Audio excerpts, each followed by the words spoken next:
మాకు ఇల్లు కిరాయి కట్టలేని పరిస్థితిలో మేము ఇక్కడికి వచ్చి గుడిసెలు వేసుకున్నాం. అప్పుడున్న బీఆర్ఎస్ ప్రభుత్వం ద్వారా మేము గుడిసెలు గాలబెట్టిండ్రు, చాలా ఇబ్బందులు పెట్టిండ్రు. అప్పుడు గుడిసెలు గాలబెట్టినప్పుడు చాలా నష్టపోయినాం. బియ్యానికి కానీ వంట సామానుకి కానీ గుడిసె వేసి తీయాలంటే చాలా కష్టపడేది. ఉన్న అన్ని పనులకు రోజువారీగా మా భర్తలు వెళ్ళి వస్తుంటే అవే పనుల వారీగా మేము గుడిసెలు వేసుకున్నాము.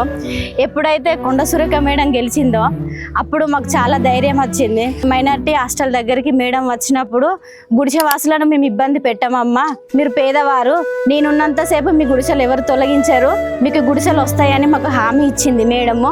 కొండ మురళి దంపతులు ఇద్దరి హామీ మాకు చాలా సంతోషంగా అనిపించింది. మేడం మా హృదయపూర్వకంగా తెలియజేస్తున్నది ఏమనగా, మీరు ఉన్నారన్న ఆశతోనే ఇక్కడ ఉంటున్నామమ్మా. మీరు మాకు కరెంట్ ఇచ్చారు, నీళ్ళు ఇచ్చారు, అదే సంతోషంతో ఉంటున్నాం.